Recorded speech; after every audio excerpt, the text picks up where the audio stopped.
capítulo 11.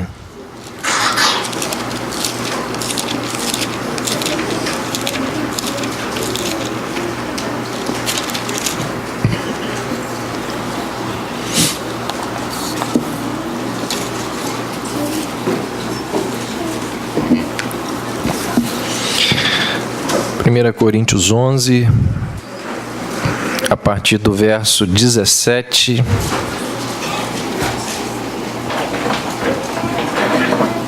até o fim do capítulo, diz assim: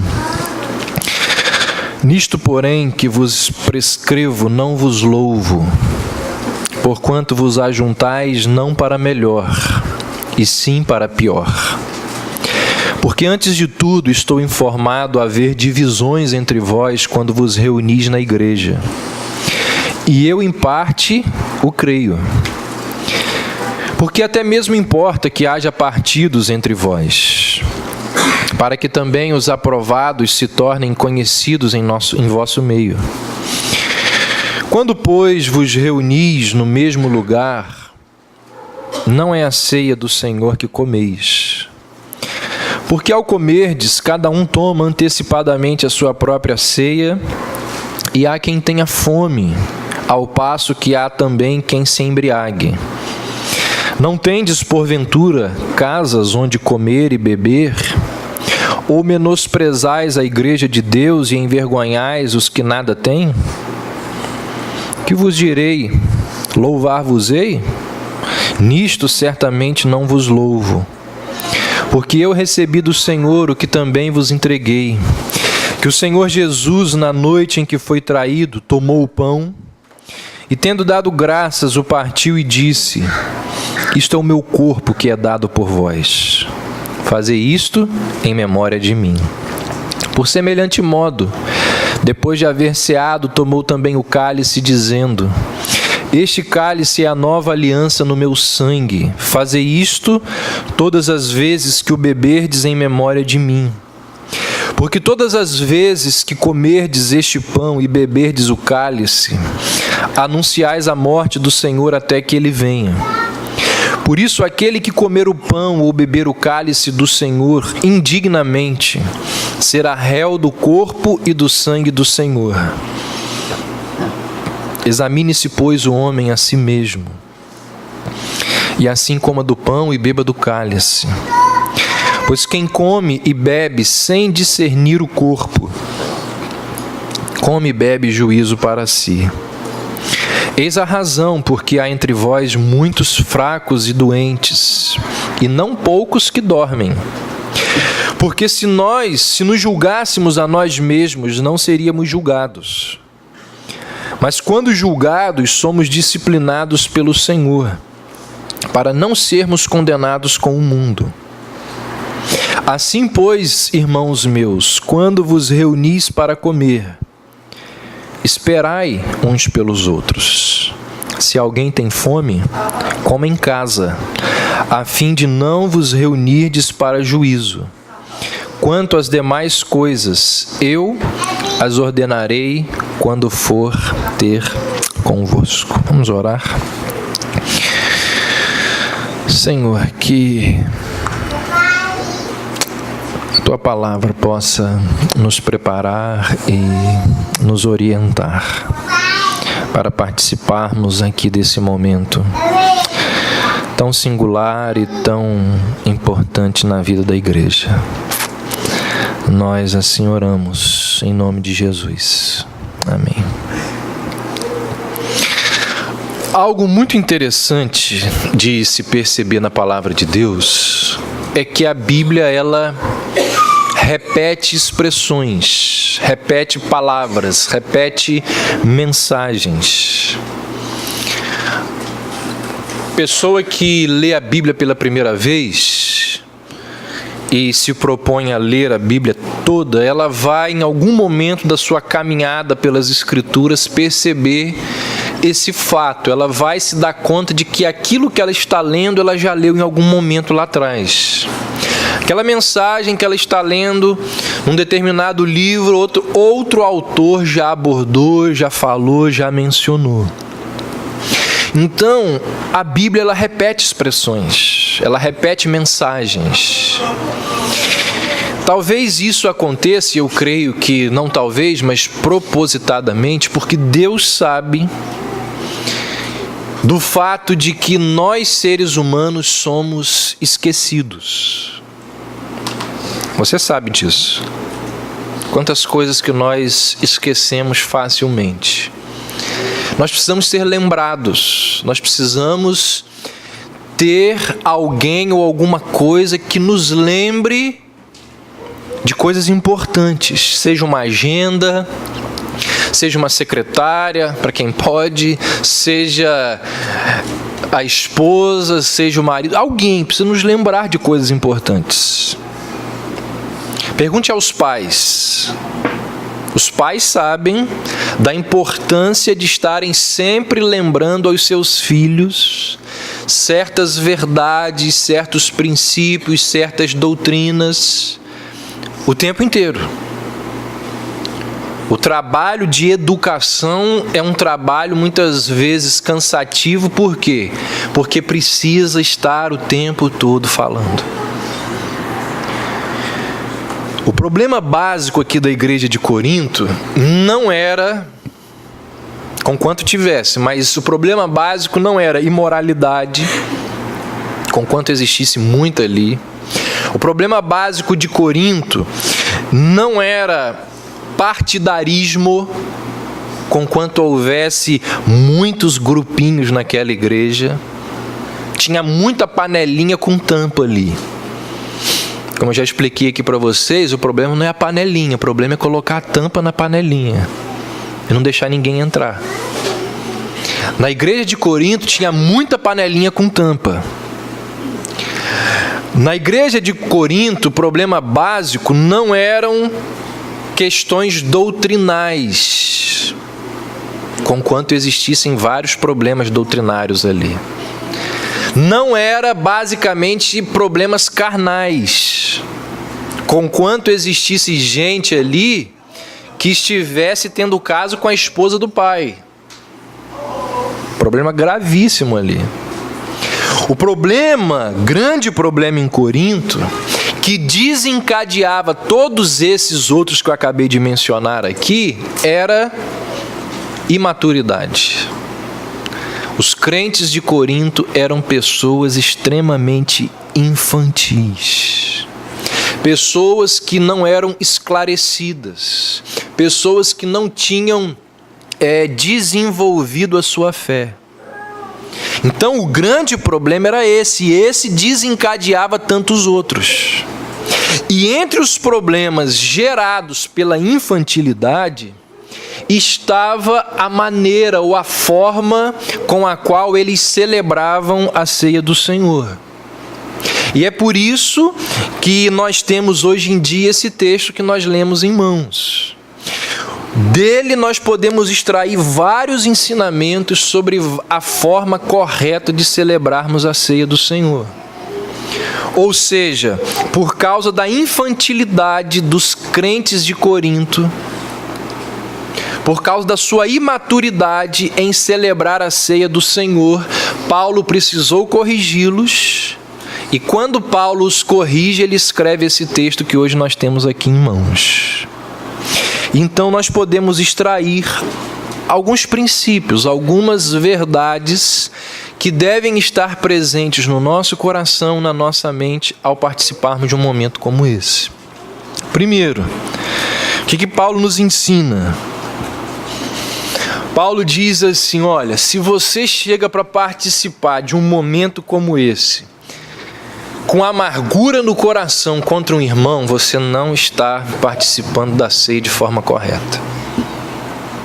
Se existe entre vós partidarismos, divisões, você não vai celebrar a ceia ou participar da ceia de forma correta.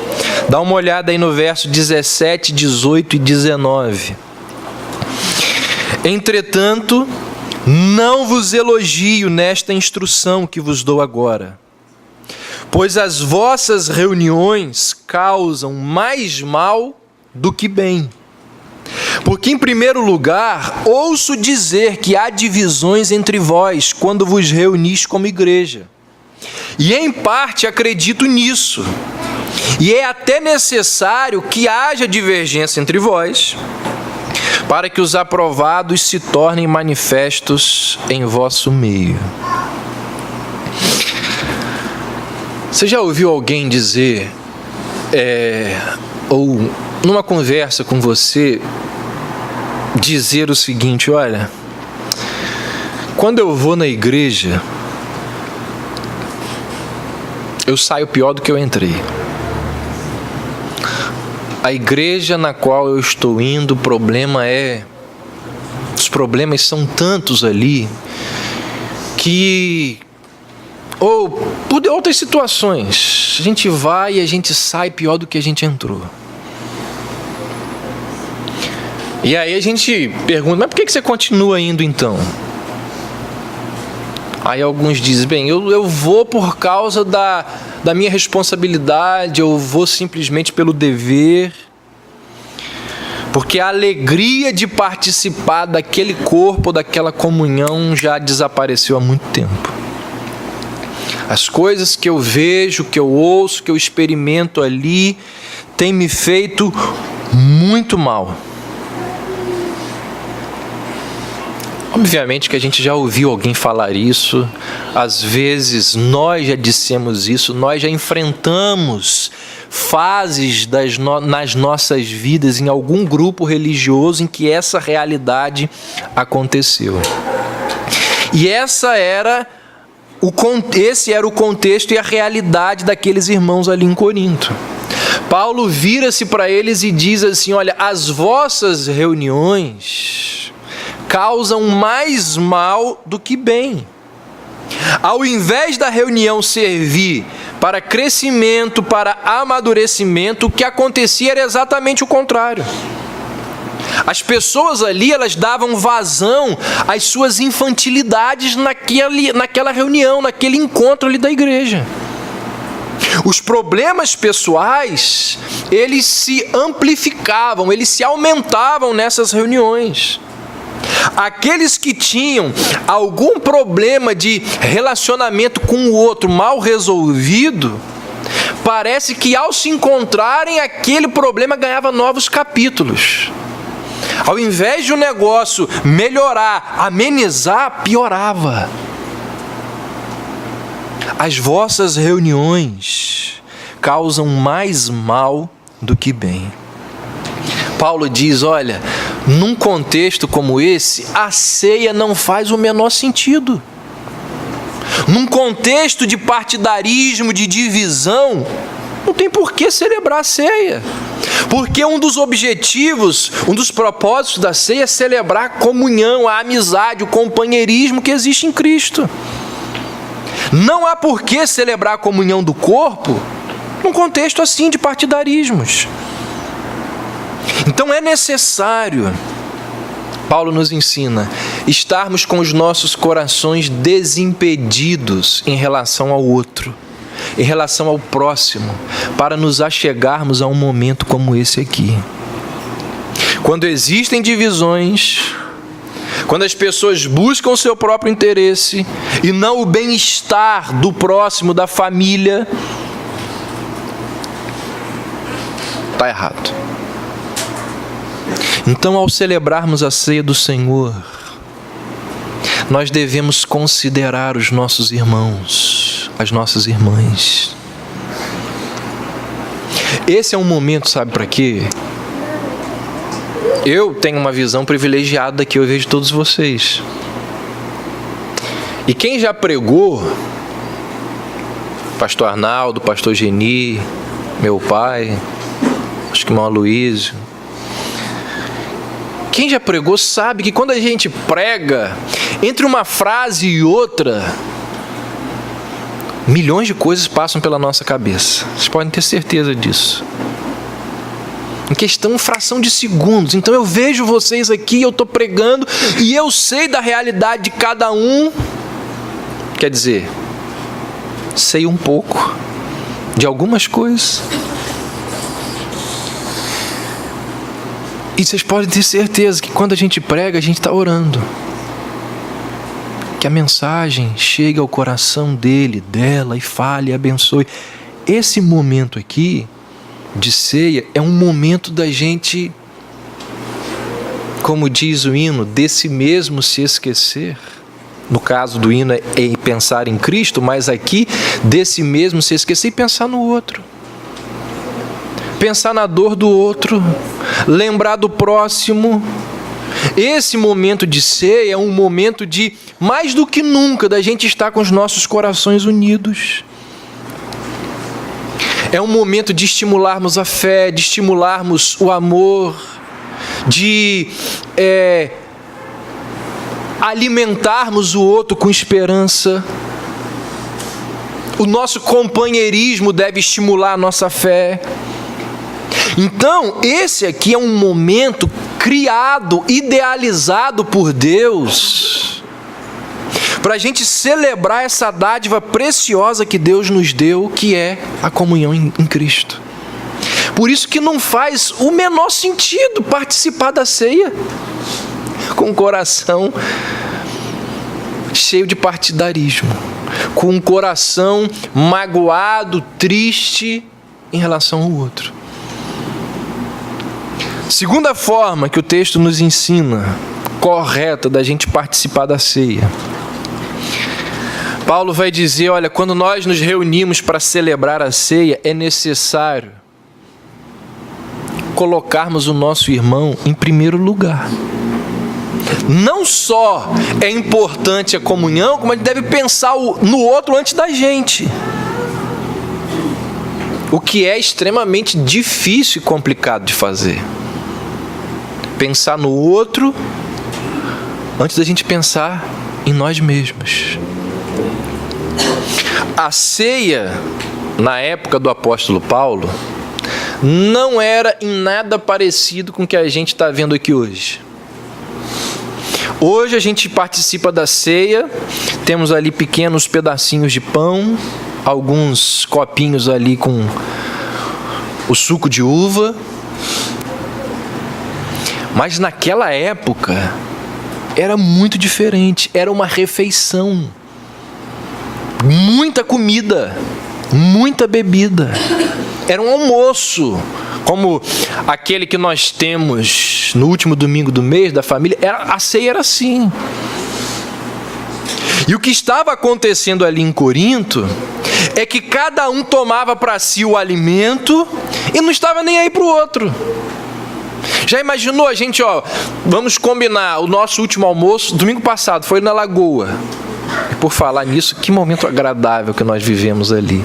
Quem não foi, perdeu. Quem foi, sabe que tarde maravilhosa que nós passamos ali. Mas imagine que a gente chega ali, e aí você levou aquele prato delicioso, e você não divide comigo. Você está muito errado. Era isso que estava acontecendo ali. E eu também não dividia com você. O que Paulo diz é que naquele momento de ceia, cada um tomava para si o alimento, o outro que se vire. E tinham pessoas que chegavam depois e que eram pobres que não se alimentavam. Olha o que ele diz aí no verso 20. Portanto, quando vos reunis no mesmo lugar, não é para comer a ceia do Senhor. Eles se reuniam para celebrar a ceia, no entanto, diz Paulo, aquilo ali se transformou em qualquer coisa menos na ceia do Senhor. Paulo diz que a ceia, ela perdeu a sua característica por causa das pessoas. Ela descaracterizou-se com a atitude daquelas pessoas. Olha o que diz o verso 21 e 22. Pois quando comeis, cada um toma antes a sua própria refeição. Assim, um fica com fome e o outro enche a cara a ponto de se embriagar. Será que não tendes casa onde comer e beber? Eu não sei se você consegue perceber, mas eu vejo Paulo aqui extremamente indignado.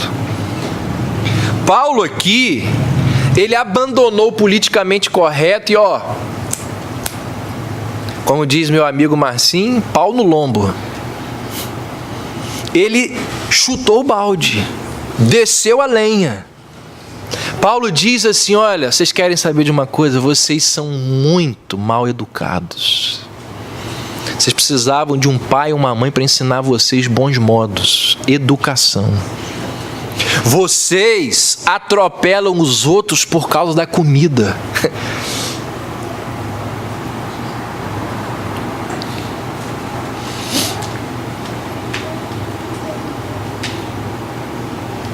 Parece que vocês estão passando fome. Paulo vira para eles e diz assim: vocês não têm comida em casa, não? É isso que ele está dizendo aqui. Vocês não têm lugar onde comer e beber. Olha que coisa feia que vocês estão fazendo. Gente, o que Paulo está fazendo aqui? Ele está exercendo disciplina na igreja. Ele está ensinando bons modos. Ele está ensinando os membros ali de Corinto, o povo de Corinto, a ter educação. Paulo diz assim: olha, o mínimo da educação vocês precisam ter. Bons modos.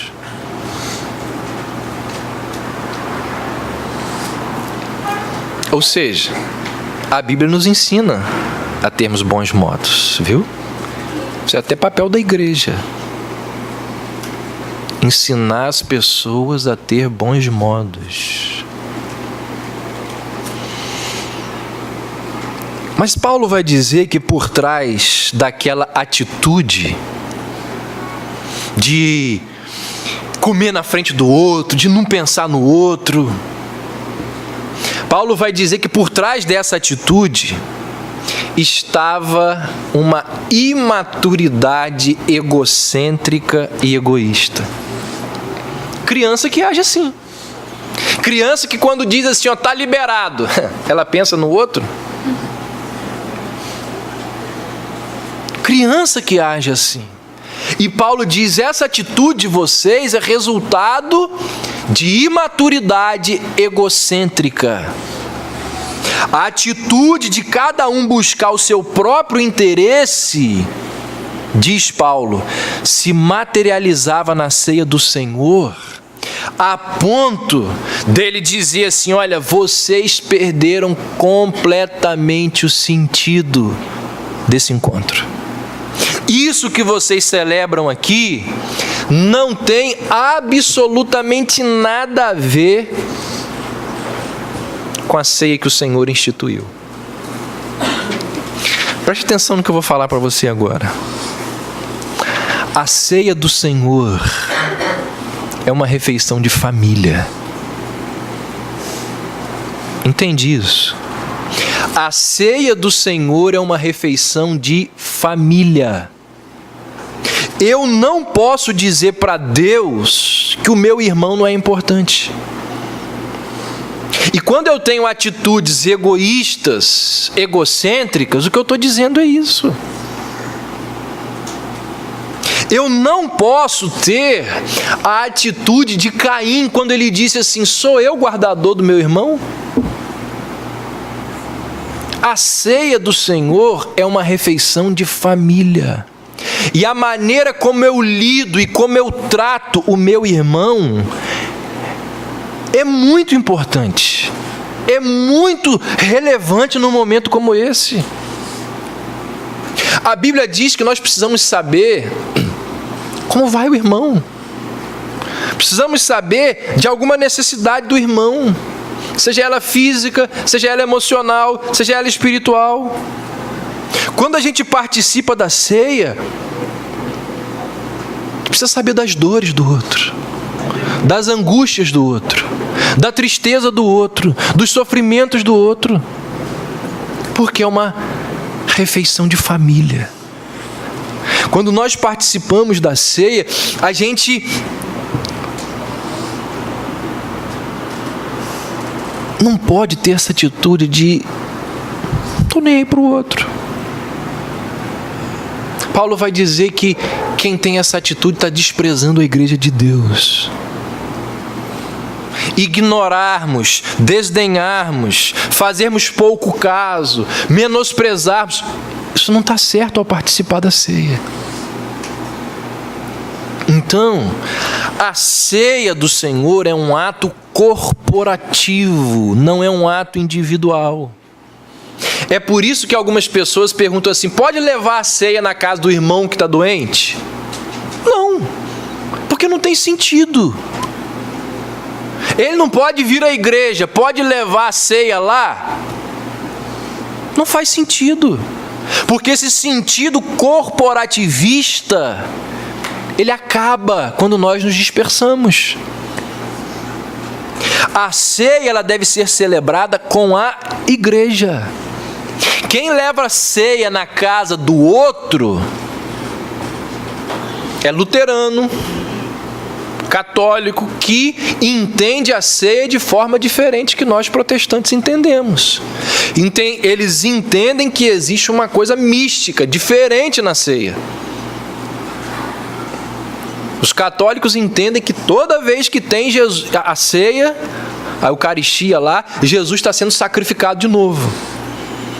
Uma visão completamente diferente da leitura reformada das Escrituras, que crê que o sacrifício de Cristo aconteceu de uma vez por todas, ela não se repete.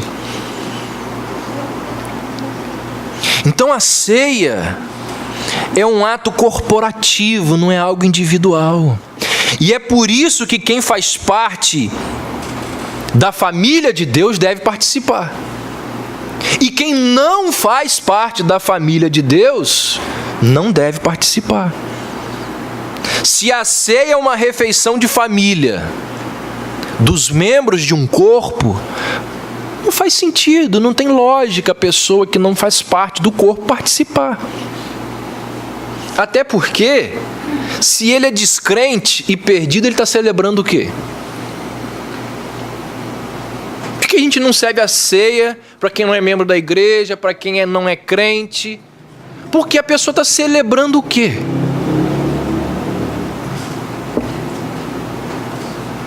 Agora, a pessoa, crente, batizada, precisa participar. Lembrando desse aspecto comunitário, de pensar no outro. Terceiro lugar, Paulo vai nos dizer, terceiro e penúltimo lugar, que quando nós nos reunimos para celebrar a ceia, nós devemos nos voltar para Jesus Cristo. Olha o que diz aí o verso 23 a 26. Pois recebi do Senhor o que também vos entreguei. O Senhor Jesus, na noite em que foi traído, tomou o pão e, depois de ter dado graças, o partiu e disse: isto é o meu corpo que é dado por vós. Fazei isto em memória de mim. Do mesmo modo, depois de comer, tomou o cálice, dizendo: este cálice é a nova aliança no meu sangue. Fazei isto todas as vezes que o beberdes, em memória de mim. Porque todas as vezes que comerdes deste pão e beberdes do cálice, proclamais a morte do Senhor até que Ele venha. Gente, nós seres humanos, nós somos feitos de memórias. Através do compartilhar de um conjunto de memórias comuns, grupos humanos, eles adquirem um senso de identidade e pertencimento.